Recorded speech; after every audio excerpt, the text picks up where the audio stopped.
Anda sedang mendengarkan suara profetis dari para nabi, hambanya John Patrice Vanggidai, Penatua Jemaat Victory Life Community Kupang. Dengarkanlah dan lakukanlah perintah Tuhan melalui para nabi, maka engkau akan berhasil. Selamat mendengarkan. Selamat pagi, shalom. Merdeka untuk kita semua. Baik, saudara yang kasih, perjamuan kudus hari ini kita akan berbicara tentang sebuah rahasia, the secret of the Holy Communion.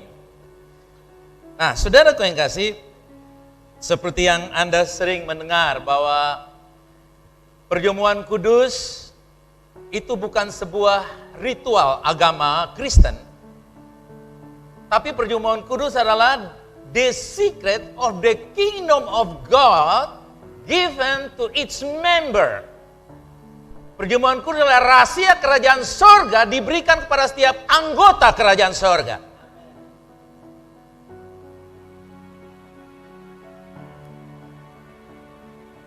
Juga dengan pengertian yang lain, perjamuan kudus adalah sebuah misteri, ada rahasia di balik perjamuan kudus, diberikan dari Bapa kepada anak-anaknya. Yang bukan anak Bapa, dia tidak bisa menerima dan mengalami perjamuan kudus itu, sekalipun dia punya pabrik roti, dia punya pabrik anggur. Yang ketiga, perjamuan kudus yaitu diberikan oleh Yesus sebagai kepala gereja, dibagikan kepada tubuhnya.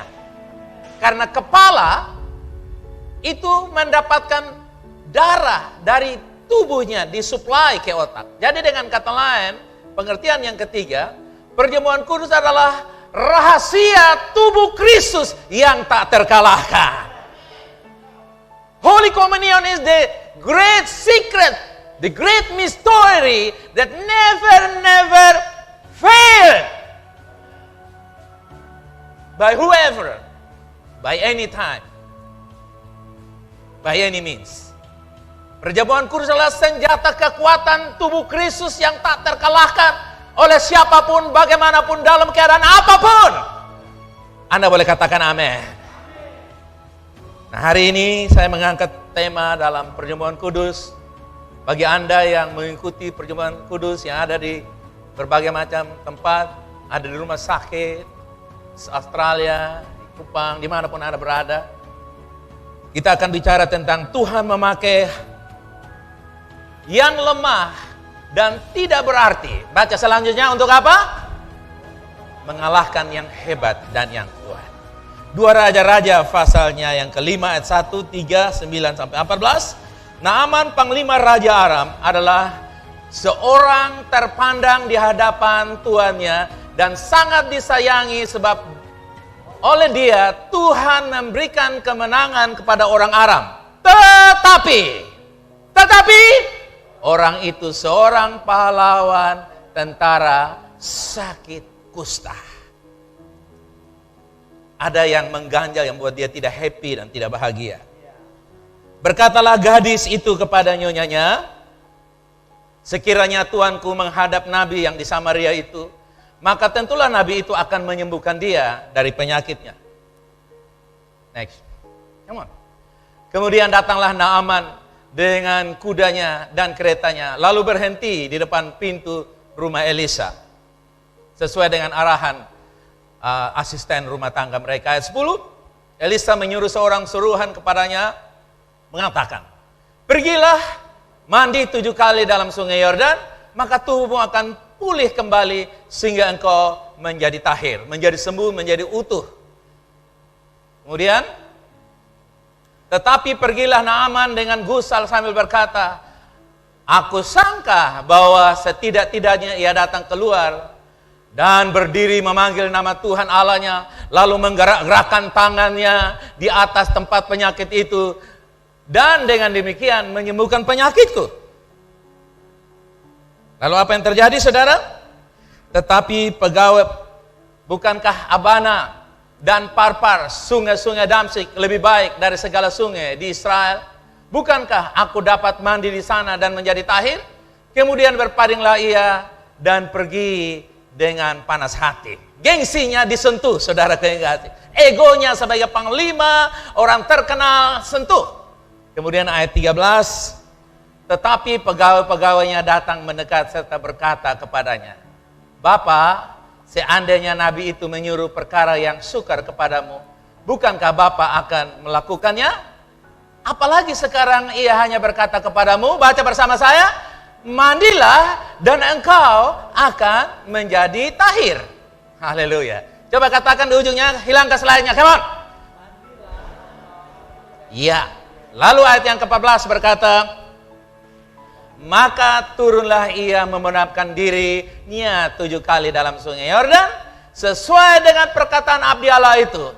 Lalu pulihlah tubuhnya kembali seperti seorang anak dan menjadi haleluya.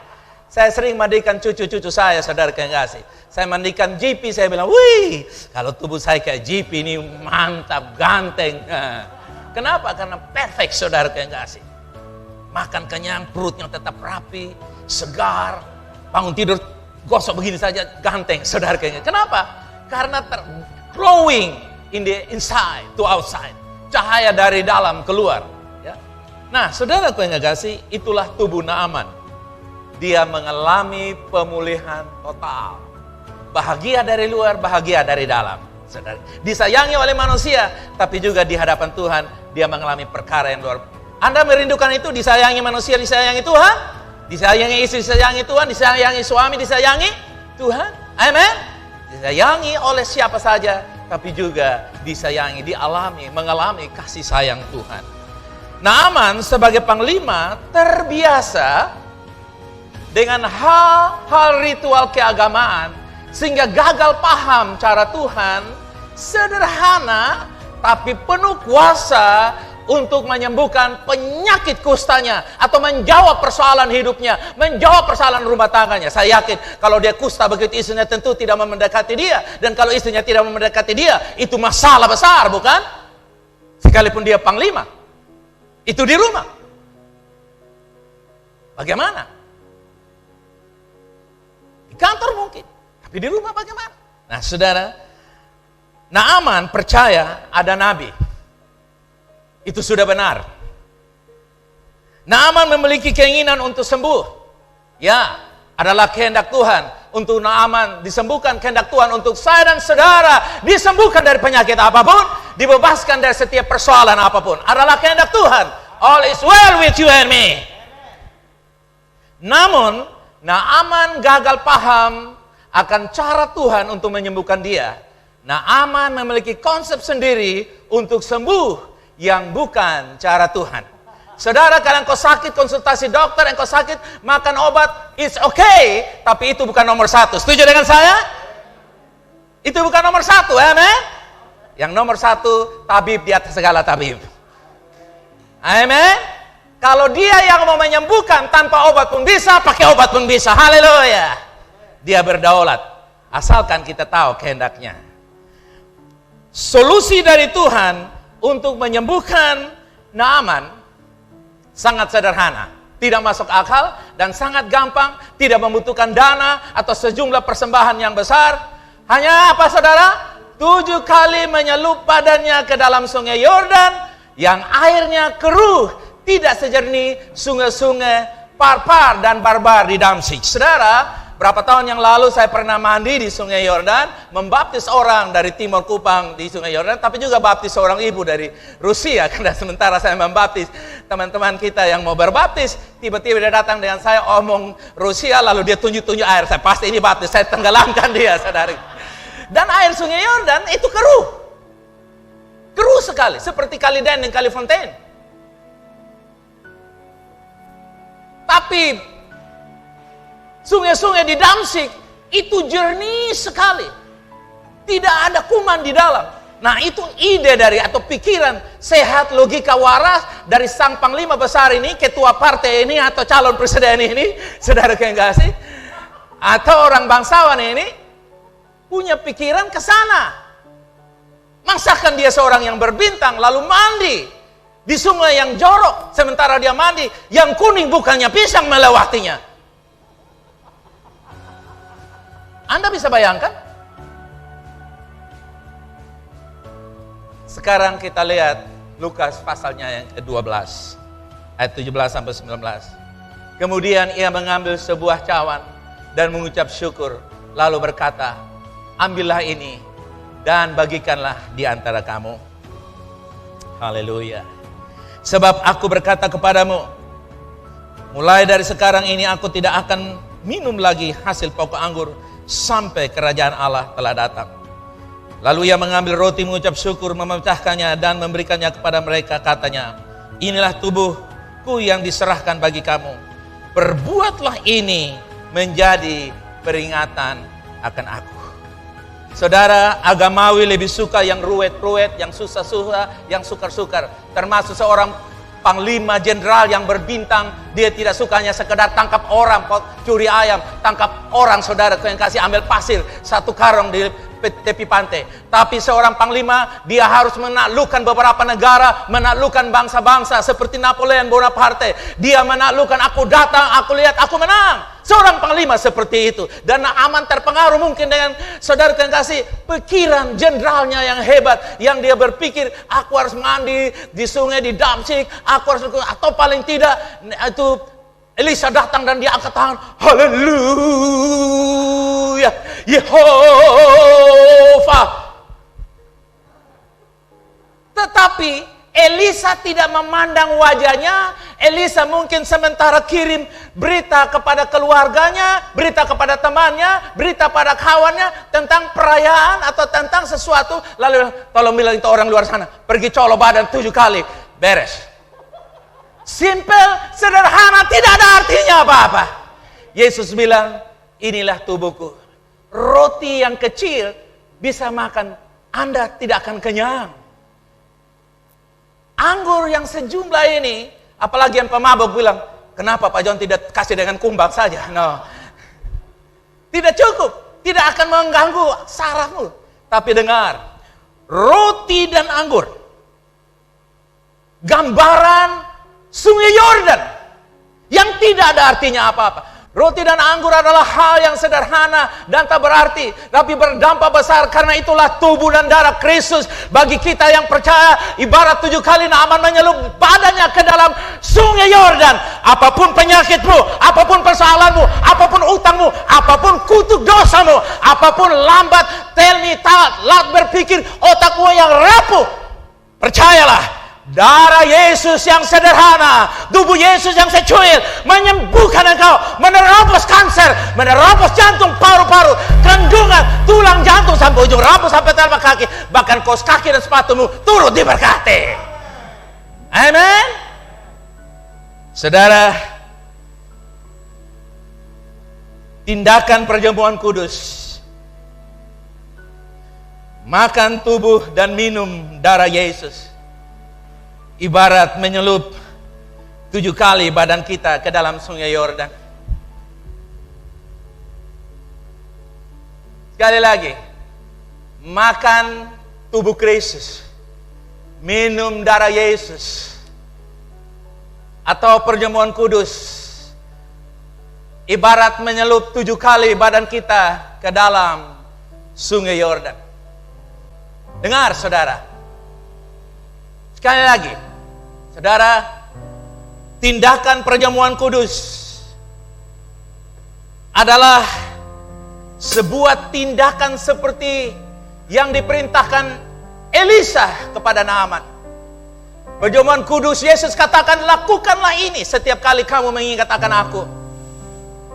Mandi itu biasa, seperti makan dan minum itu biasa, bukan? Paling tidak Anda yang mendengar berita saya hari ini, Anda paling tidak sudah minum dan sudah mandi. Betul ya saudara? Mandi dan makan minum adalah hal biasa yang merupakan kebutuhan kita sehari-hari untuk sehat.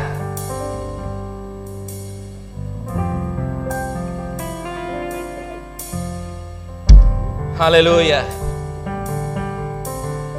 Bagi Anda yang mendengar berita ini dan berkeinginan untuk bebas dan menang dari persoalan apapun, dan alami jawaban Tuhan atas kebutuhan hidupmu, persoalan hidupmu, atau ingin mengalami kesembuhan dari penyakitmu, ambil tindakan seperti Naaman yang mempercayai berita dari Nabi Elisa. Ambil tindakan seperti yang disampaikan oleh Yesus, dan Rasul Paulus berkata, aku menerima dari Tuhan pada malam yang terakhir.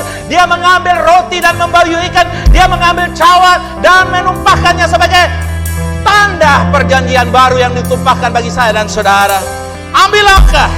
Perjamuan kudus adalah tindakan ketaatan kita kepada nasihat Kristus tentang mana dan tubuhnya. Dan dia berkata, setiap kali kamu meminumnya dan memakannya, ingatlah akan dia. Ingat adalah sebuah tindakan seperti signal telepon. Anda punya telepon yang mahal, tapi kalau signal tidak ada, telepon itu lebih murah dari satu dos korek api.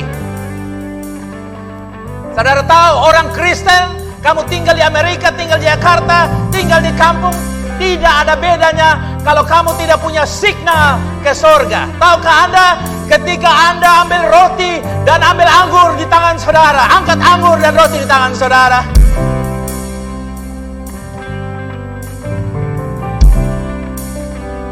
saudara lihat ke sini, come on. Katakan, roti ini menghubungkan saya dengan Kristus. Amen. Apa yang ada pada Kristus, yang ada padanya adalah sehat, bangkit dari kematian. Saudara katakan amin.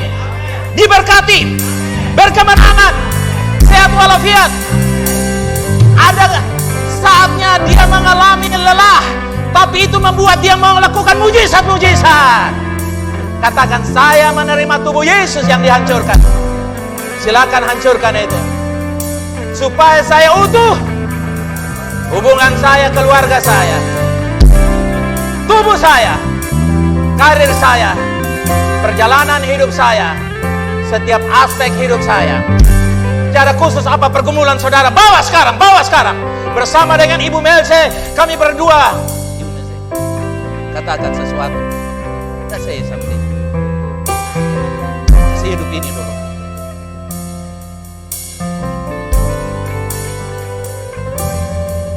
Tubuh Tuhan telah dihancurkan supaya hubungan kehidupan suami istri menjadi utuh.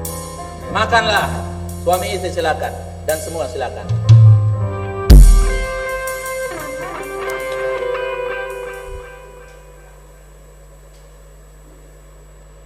Saudara tahu, yang masuk ke dalam badan bukan roti, tapi kekuatan tubuh Kristus. Amen. Ini adalah bukan anggur biasa, tapi darah Tuhan. Amen. Darah perjanjian baru untuk sebuah pernikahan sukacita yang baru. Amen. Terima dalam nama Tuhan Yesus.